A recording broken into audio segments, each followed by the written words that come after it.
Praise the Lord. நாம் இன்று தியானிக்க எடுத்துக்கொண்டிருக்கிற தலைப்பு வாக்குத்தத்த பிழை. வாக்குத்தத்த பிழையை குறித்து பழைய ஏற்பாட்டில் நிறைய இடத்துல நம்ம கூறப்பட்டிருக்கிறத பார்க்கிறோம்.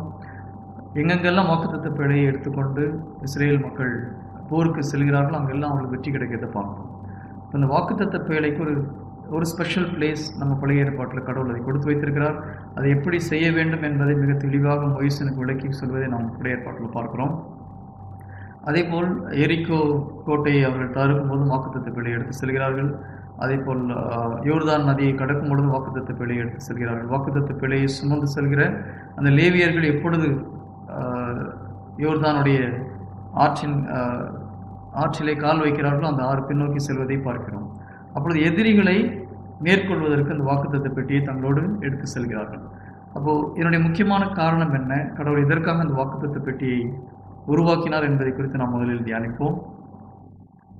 இப்போ தொடக்க நூலில் பார்த்தீங்கன்னா, தொடக்க நூலில் 3வது அதிகாரத்தில் எப்பொழுது நம்முடைய ஆதி பெற்றோர்கள் ஆதாம் ஏவாள் பாவம் செய்கிறார்களோ அப்பொழுது கடவுள் ஆதாமை சபிக்கவில்லை. ஆதாம் பதிலாக ஆண்டவர் மணலை சபிக்கிறார், அதாவது பூமியை சபிக்கிறார். சாத்தானுடைய ஒரு பெரிய தந்திரம் என்னன்னா, அவன் நினைச்ச ஒரு எண்ணம் என்னவென்றால், எப்பொழுது ஒரு வானதூதர்கள் பாவம் செய்கிறாங்களோ உடனே ஆண்டவர் என்ன பண்றாரு, வானதூதர்களை தண்டித்து அடுத்த நிமிடம் அவர்களை நரகத்துக்கு அனுப்புகிறார். அப்போ சாத்தான் நினைச்சிட்டு இருந்த ஒரு திட்டம் என்ன என்றால், ஆதாம் ஏவாளை பாவத்தில் விழ வைத்தால் கடவுள் உடனே அவர்களை நரகத்திற்கு தள்ளி விடுவார் என்ற ஒரு சூழ்ச்சியமான ஒரு எண்ணத்தோடு தான் நான் ஆதாம் ஏவாளை பாவத்தில் விழ வைக்கிறேன். ஆனால் அவருடைய விருப்பத்திற்கு நேர் எதிராக, அவனுடைய எதிர்பார்ப்புக்கு நேர் எதிராக கடவுள் என்ன பண்றாரு, ஆதாம் ஏவாளை உடனே நரகத்துக்கு அனுப்பவில்லை. சாத்தானுக்கு ஒரு பயங்கரமான ஒரு ஆச்சரியம். ஏன் நம்மளை உடனே பாவத்தின் நரகத்துக்கு அனுப்பிவிட்டார், ஆதாம் ஏவாளை ஏன் அப்படி அனுப்பவில்லை என்று சாத்தானுக்கு புரியவில்லை. அதுக்கு ஒரு முக்கியமான காரணம் இருக்கிறது. நாம் வானதூதர்களை கடவுள் படைத்ததற்கு ஒரு முக்கியமான காரணம், அவர்களை ஒரு வேலைக்காரர்களாக தங்களுக்கு பணிவிடை செய்யும் ஆவிகளாக ஆண்டவர் படைக்கிறார். கடவுளுக்கு பணிவிடை செய்வதற்காக வானதூதர்களை ஆண்டவர் படைக்கிறார். ஆனால் ஆதாம் ஏவாளை தன்னுடைய சொந்த சாயலில் தன்னுடைய சொந்த பிள்ளைகளாக படைக்கிறார். அப்போ மனிதனை கடவுள் சொந்த பிள்ளைகளாக, மகளாக படைக்கிறார். ஆனால் வானதூதர்களை வேலைக்காரர்களாக படைக்கிறார். இதுதான் முக்கியமான ஒரு வித்தியாசம். எப்பொழுது வேலைக்காரன் தப்பு செய்கிறானோ வேலைக்காரனை வீட்டை விட்டு துரத்தி விடலாம். பட் ஆனால் பிள்ளைங்க தப்பு செய்யும் பொழுது நம்மளால துரத்தி விட முடியாது. கண்டித்து நாம் அவர்களை திருத்துகிறோம். கடவுள் அதுதான் செய்கிறார். எப்பொழுது ஆதாம் ஏவாள் பாவம் செய்கிறார்களோ அவர்களை வானதூதர்கள் ஒரேடியாக அவர்களுக்கு பனிஷ்மெண்ட் கொடுக்கல. ஆனால் ஆண்டவர்களை கண்டித்து திருத்துவதற்காக தான் அவர்களை ஏதோன் தோட்டத்தை விட்டு துரத்தி விடுகிறார். அதே போல் அங்கே மீட்பு திட்டத்தை ஆண்டவர் அறிவிக்கிறார். 3வது அதிகாரம் 15வது வசனத்தில் பார்க்கிறோம், உனக்கும் பெண்ணுக்கும் உன் வித்துக்கும் அவள் வித்துக்கும் நான் பகைமையை உண்டாக்குவேன். அவள் வித்து உன் தலையை காயப்படுத்தும், நீ அதன் குதிகாலை காயப்படுத்துவாய் அப்படின்னு சொல்லிட்டு மீட்பு பணியை குறித்த திட்டத்தை கடவுள் அங்கேயே அறிவிக்கிறார். இப்போ நம்ம இதில் முக்கியமாக நம்ம பார்க்க வேண்டிய ஒரு விஷயம் என்னன்னு பார்த்தீங்கன்னா, கடவுள் ஆதாமை சபிக்கவில்லை, நிலத்தை சபிக்கிறார். இதே நேரத்தில் நம்ம எசையா தீர்க்கதரிசி எழுதின புத்தகத்தில் 66வது அதிகாரத்தில் முதல் வசனம் பார்க்கும் பொழுது, வானம் எனது சிங்காசனம், பூமி எனது பாதப்படி என்று சொல்லப்பட்டிருக்கிறது. அதாவது விண்ணகம் எனது அரியணை, மண்ணகம் எனது கால்மனை. பிதா உட்கார்ந்திருக்கிற இடமும் விண்ணகம், மோட்சம்.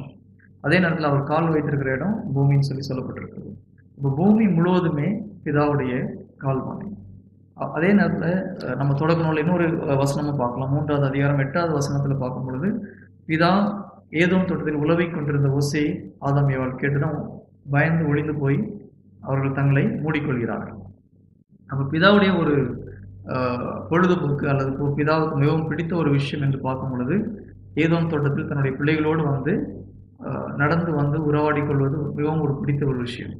அதாவது தன்னுடைய பிள்ளைகளோடு வாக்கிங் போகிறது பிதாவுக்கு ரொம்ப பிடித்தமான ஒரு விஷயம். ஆனால் அதே நேரத்தில் நம்ம பார்க்குறோம், தொடக்க நூல் 3வது அதிகாரம் 17வது வசனத்தில் ஆண்டவர் பூமியை சபிக்கிறார். எப்பொழுது ஒரு நிலம் சபிக்கப்பட்டதோ பிதாவால் அந்த இடத்துல கால் வைக்க முடியாது. பரிசுத்தத்திலும் பரிசுத்தமான கடவுள் நம்ம எசையா தீர்க்கதரிசி 6வது அதிகாரத்தில் பார்க்கிறோம். மகா உன்னதமான கடவுள், மகா பரிசுத்தமான கடவுள், அவர்கள் அருகிலே இருக்கிற சேராபீன்கள் கண்களை மூடிக்கொள்கிறார், பிதாவுடைய மாட்சிமையை பார்க்க முடியாமல். அப்பேற்பட்ட பரிசுத்த கடவுள் சபிக்கப்பட்ட ஒரு இடத்தில் கால் வைக்க முடியாது. பிதா எப்பொழுது பூமியை சபிக்கிறாரோ அந்த சபிக்கிற நேரத்துக்கு முன்னாலேயே பிதா அந்த லேண்ட்லேருந்து மேலே போயிருப்பார். கால் வச்சுட்டு சபிச்சிருக்க முடியாது. அப்போ எப்பொழுது அந்த நிலம் சபிக்கப்பட்டதோ பிதா நிலத்தில் மீண்டும் கால் வைக்க முடியாத ஒரு சுச்சுவேஷன் அங்கே உண்டாகுது. அதை நம்ம கரெக்டாக விஷுவலைஸ் பண்ணி பார்க்கணும். சபிக்கப்பட்ட பூமியில் பிதாவால் கால் வைக்க முடியாது, ஏன்னா ஒரு பரிசுத்தமான கடவுள். அதனால தான் பார்க்குறோம் 1 குறிப்பேடு 28வது அதிகாரம் 2வது வசனம். அதில் தாவீது இஸ்ரேல் மக்களை எல்லாம் ஒன்று கூட்டி சொல்றாரு, இதை போல வாக்குத்தத்த கடவுளுடைய கால்மனையாகிய வாக்குத்தத்த பெட்டியை நம்ம வைப்பதற்கு ஒரு கோயிலை கட்ட நான் ஆசைப்பட்டேன் அப்படின்னு சொல்றாரு. இப்போ இங்கே சொல்லும் பொழுது கடவுளுடைய கால்மனை என்பது வாக்குத்தத்த பெட்டியை சொல்றாரு. ஐசையா 66:1 பார்த்தீங்கன்னா மொத்த பூமியும் கடவுளுடைய கால்மனையாக சொல்லப்படுகிறது. அதே நேரத்தில் 1 குறிப்பேடு 28வது அதிகாரம் 2வது வசனத்தில் தாவீது என்ன சொல்றாரு, வாக்குத்தத்த பேழை தான் பிதா கால் வைக்கிற இடம், கால்மனை என்று சொல்லப்படுகிறது. என்ன இந்த டிஃப்ரென்ஸ்? ரெண்டு வசனத்தை நம்ம ஒப்பிட்டு பார்க்கும் பொழுது சபிக்கப்படுவதற்கு முன்பாக இந்த மொத்த பூமியும் கடவுளுடைய கால்மனையாக இருக்கிறது. ஆனால் சபிக்கப்பட்ட பிறகு அவருடைய கால்மனையாக இருந்தால் அங்கே கால் வைக்க முடியாத ஒரு சூழ்நிலை ஏற்படுகிறது. அதனால பிதா என்ன பண்றாரு, தான் இந்த பூமியில் கால் வைப்பதற்கு ஒரு பரிசுத்த ஸ்தலத்தை உருவாக்குகிறார், பரிசுத்தமான ஒரு இடத்தை உருவாக்குகிறார். அந்த இடத்துக்கு பேர் தான் வாக்குத்தத்த பேழை. பிதா இந்த உலகத்தில் கால் வைப்பதற்காக தான் மாட்சிமையோடு இறங்கி வந்து நிற்பதற்காக ஒரு இடத்தை உருவாக்குகிறார். அந்த இடத்துக்கு பேர் தான் வாக்குத்தத்த பேழை. இப்போ நம்மளுக்கு இன்னொரு டவுட் வரலாம், சீனாய் மலையில பிதா இறங்கி வந்தது நம்ம வேதத்தில் படிக்கிறோம். மாட்சிமையோடு அங்கே இறங்கி வருகிறார், பயங்கரமாக அக்கினி ஜுவாலையாக சீனாய் மலை நெருப்பு மண்டலமாக இருப்பதை நாம் பார்க்கிறோம். ஆனால் இதே நீங்கள் கொஞ்சம் கேர்ஃபுல்லாக படித்து பார்த்தீங்கன்னா விடுதலை பயணம் 24வது அதிகாரம் 10வது வசனத்தில் பார்க்கும் பொழுது பிதா இறங்கி வர்றது நம்ம அந்த வசனத்தை தெளிவாக சொல்லப்பட்டிருக்கிறது. ஆனால் இந்த வசனத்தை நீங்கள் கரெக்டாக பார்க்கும்போது அவர்கள் பிதாவை கண்டார்கள், அவருடைய கால் பாதங்களுக்கு கீழ் நீல மணிக்கல் இழைத்த வேலைப்பாடு போன்ற ஒரு இது இருக்கு. பிதா வந்து நிற்கிறார், அவருடைய காலுக்கு கீழே நீல மணிக்கல் போன்ற ஒரு கல், ஒரு ஸ்தலம், அது ஒரு ஃப்ளோரிங் மாதிரி ஒன்று இருக்குது. அதுக்கு கீழே வானவெளி போன்ற ஒரு தோற்றம் இருக்குது. அதுக்கு கீழே தான் சீனாய் மலை இருக்குது. இப்போ பிதா நேராக வந்து சீனாய் மலையில கால் வைக்கணும். அவர் ஒரு சர்டன் டிஸ்டன்ஸ்ல மேலே தான் நிற்கிறார். இது இன்னும் கொஞ்சம் நம்ம புரிந்து கொள்ள வேண்டும் என்றால் விடுதலை பயணம் 33வது அதிகாரம் 21வது வசனம். அதில் வந்து பார்த்தீங்கன்னா மோயிசன் கடவுளுடைய மாட்சிமையை நாம் பார்க்க வேண்டும் என்று தன்னுடைய விண்ணப்பத்தை பிதாவிடம் சொல்லும்போது ஆண்டவர் என்ன சொல்றாரு, அங்கே ஒரு பாறை இருக்கிறது, அந்த பாறை இடுக்கில் போய் நில்லு, அப்பொழுது என்னுடைய மாட்சி கடந்து செல்லும், உன்னை கடந்து செல்லும், நான் என்னுடைய கரங்களால் உன்னை மூடுவேன், என்னுடைய மாட்சி கடந்து சென்ற பின்பு நீ என்னுடைய பின்புறத்தை பார்க்கலாம் அப்படின்னு சொல்றாரு. இதுலேயும் ஒரு முக்கியமான ஒரு மறை உண்மை இருக்குது. அதாவது பிதா மோயிசனை ஒரு பாறை பிளவில் போய் நிற்க சொல்றார். ஆக்சுவலாக அந்த பாறை பிளவு இயேசு கிறிஸ்து தான் குறிக்கும். நம்ம புதிய ஏற்பாடுலையும் பார்க்குறோம். 1 கொரிந்தியர் 10வது அதிகாரம் 4வது வசனத்தில் இஸ்ரேல் மக்களை குறித்து புனித பவுல் சொல்லும் பொழுது அவர்கள் வந்து ஒரு ஆன்மீக பாறையிலிருந்து நீர் பருகினார்கள், அவர்களை பின்தொடர்ந்து வந்த ஆன்மீக பாறை வேறு யாரும் அல்ல, இயேசு கிறிஸ்து என்று சொல்கிறார். அப்போ அந்த பாறை இயேசு கிறிஸ்து தான் குறிக்கிறது. ஏன்னா என்னால் அன்று யாரும் தந்தையிடம் செல்ல முடியாது என்று இயேசு கிறிஸ்து மிக தெளிவாக சொல்றார். அப்போ பிதாவை போய் பார்க்கணும்னா ஜீசஸ் இல்லாமல் யாரும் போக முடியாது. Nobody can reach Jesus without nobody can reach God the father without Jesus. அதனால தான் பிதாவுடைய மாட்சிமை மோயிசன் பார்க்கும்போது ஆண்டவர் என்ன சொல்றாரு, நீ போய் அந்த பாறை பிளவில் நில், வேற எங்க நிலம் செத்து போடுது, அந்த பாறை பிளவில் நில், இயேசு கிறிஸ்துக்குள்ளாக நீ வந்து நிற்கும் பொழுதுதான், இயேசு கிறிஸ்து உனக்குள்ளாக இருந்து நீ வரும் பொழுதுதான் என்னை பார்க்க முடியும், என்னை உயிரோட நீ பார்க்க முடியுன்றது மூலமாக அங்கு பிதா சொல்றாரு. அதில் இன்னொரு வசனம் மிக கவனமாக நம்ம பார்க்க வேண்டியது என்னன்னா, என்னுடைய மாட்சிமை உன்னை கடந்து செல்லும் பொழுதுன்றார். பிதா நடந்து செல்லும் போதுன்னு சொல்லலை. அப்போ அவர் ஜஸ்ட் பாஸ் பண்றாரு. இங்கிலீஷ்ல பார்க்கும்போது கூட பார்த்தீங்கன்னா when I walk throughன்னு சொல்லலை, when I pass throughன்னு சொல்றாரு. அப்போ அங்கேயும் வந்து பார்க்கும் பொழுது சீனாய் மலையில பிதா கால் வைத்ததற்கான எந்த ஒரு அடையாளமும் இல்லை.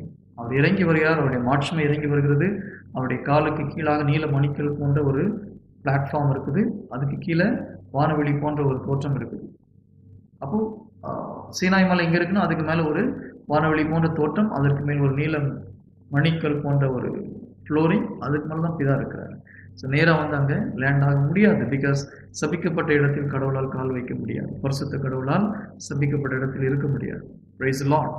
அப்போ எதனால கடவுள் இந்த வாக்குத்தத்த பேழை உருவாக்கினார் என்பதை நாம் புரிந்து கொள்கிறோம். ஏனென்றால் இந்த உலகம் முழுவதும் அவருடைய கால்மனையாக இருந்தாலும் இந்த பூமி ஆதாமின் பொருட்டு, ஆதாம் செய்த பாவத்தின் பொருட்டு சபிக்கப்பட்டதால் அவர்கள் அங்கு கால் வைக்க முடியவில்லை. அதனால் கடவுள் வந்து இந்த உலகத்துக்கு இறங்கி வருவதற்கு ஒரு ஹெலிகாப்டர் வந்து ஒரு இடத்துல லேண்ட் பண்ணணும்னா ஒரு லேண்டிங் பேட் வேணும். ஒரு தண்ணிலேயோ ஒரு மணல்லையோ போய் இறங்க முடியாது. அதே போல பிதா இந்த உலகத்துக்கு இறங்கி வருவதற்கு உள்ள லேண்டிங் பேடு தான் வாக்குத்தத்த பேடு.